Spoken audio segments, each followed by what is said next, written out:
All right, welcome back to the Rod Arquette Show on Utah's Talk Radio, 105.9 KNRS, live everywhere on the iHeartRadio app. Well, let's see. First, he wanted to be mayor of New York City, and in fact, I think he was. Then he wanted to be president. Well, that didn't work out very well.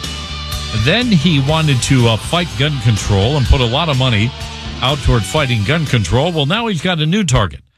It's called climate change. We're talking about former New York City Mayor Michael Bloomberg planning to spend over, you ready for this, $200 million on global warming initiatives. And let's find out what he's trying to do. Joining us on our Newsmaker line right now is Eric Lindrum. Eric is a contributor at American Greatness. Eric, how are you? Thanks for joining us tonight, and welcome back to the Rod Arquette Show. Thanks for being with us tonight, Eric. I'm doing great, Rod. Thanks for having me back on. It's been a while, but It's always great to be on. It's been a while. You're right, Eric. Eric, apparently Michael Bloomberg doesn't have anything else to do with his money, so he's going to spend $200 million on climate change. What's up with that? Yeah, well, I guess, as you said, he's still licking his wounds from that miserable failure of a presidential campaign in 2020. So, yes, Michael Bloomberg, the former mayor of New York City and failed presidential candidate, is using one of his so-called charitable foundations, Bloomberg Philanthropies, to spend, as you said, $200 million on global warming initiatives, climate initiatives in 25 major cities across the country. The initiative is formally known as the Bloomberg American Sustainable Cities Program. That's a real mouthful, isn't it? And basically, the program plans to provide mayors of these cities with direct funding from the $200 million, as well as access to various so-called experts who will help these mayors and city governments learn how to further access federal funds for additional climate-related spending. Federal funds, which, of course, were allocated primarily by the Inflation Reduction Act, as it was called, which infamously, despite its name, really had nothing to do with inflation and was just a global warming bill at the end of the day.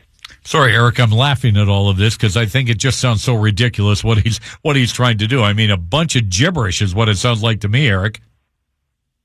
Oh, absolutely. But the thing is, this is actually quite par for the course for Bloomberg. Now, of course, we know the left in general is obsessed with global warming and climate change, but Bloomberg especially is really all in on it. He's currently the special envoy on climate ambition and solutions for the Office of the Secretary General of the United Nations, and is also president of the C40 Cities Climate Leadership Group. So this is just another one to add to his long resume of global warming and green initiatives that he's been funding.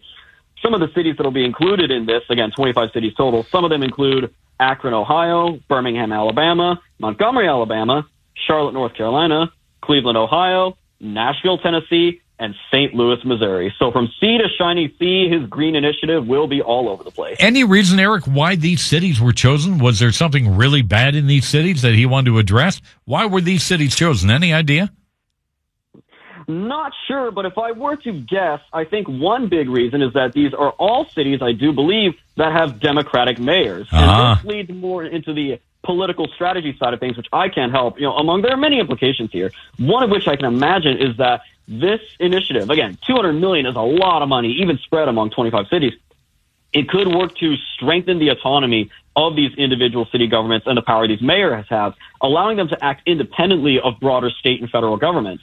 I think, again, from the political standpoint, in the context of what looks like an increasingly likely return to power of President Donald Trump, this could give these cities and mayors the resources they need to defy any future orders by higher levels of government that may go against these initiatives. Famously, President Trump withdrew America from the Paris Climate Accord, and individual cities and various, Democrat governors and mayors tried to defy that and implement their own regulations and their own standards to basically enact it at their level. So that could be one thing here, among many others. But also, this is just, he really is going all in on attacking American energy here at home. He previously has spent tens of millions of dollars working with the Sierra Club on campaigns to single out coal power plants for shutting them down.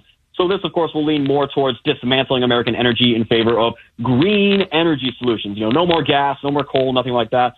To say nothing of further regulations on buildings and elements of the city that are supposed to be more climate friendly, because buildings can be climate friendly, supposedly. And we love to hear about this one. It could also further pushes at the city levels for more electric vehicles and electric vehicle mandates, which, despite being such a failure, the left just will not let go of. Eric, let me ask you, will the cities have to apply for this to explain how they'll spend this money? Any idea how this is going to all work? This is being awarded, I think, directly to the cities by Bloomberg's program, which, again, the idea is that the funding in and of itself is one thing, but it will also provide them access to further funds from the federal government, again, from the Inflation Reduction Act, as well as access to, quote-unquote, experts who will help them, basically consultation fees, basically, to help further along this climate agenda. Why do I get experts will come from such... Yeah, why do I get the idea that there are some people out there who are going to make a heck of a lot of money off of this idea? Well, the same could be said of the Paris Climate Accord. There were trillions and trillions of dollars at stake with the Paris Climate Accord, which is just one of many reasons why the international elite, the globalists, the left, hated it when President Trump withdrew from the Paris Climate Accord. Because at the end of the day, I like to call it the green industrial complex. We've heard, of course, about the military industrial complex that President Eisenhower warned us about many decades ago. But there is a lot of money in green energy, solar and wind and these sources of energy that don't even really work, but there's somehow, at the end of the day, is always a lot of money behind them. And Bloomberg is just one of many examples. What do I need to do to get behind this effort and maybe get a little bit of that money myself? Eric, is that possible? Well, he is one of the absolute wealthiest men in the world, so he's got plenty of money to burn. It couldn't buy him the presidency, but it can buy him these local governments. Boy, it sure can. Eric, as always, great chatting with you. Great story on this. Appreciate a few minutes of your time, and we look forward to getting you back on the show. Thanks, Eric. Thank you, Rod. Have a good one. All right. On our Newsmaker line, Eric Lendrum. He is a contributor at American Greatness, talking about the $200 million that Michael Bloomberg is going to dump to about 25 cities around the country in fighting climate change.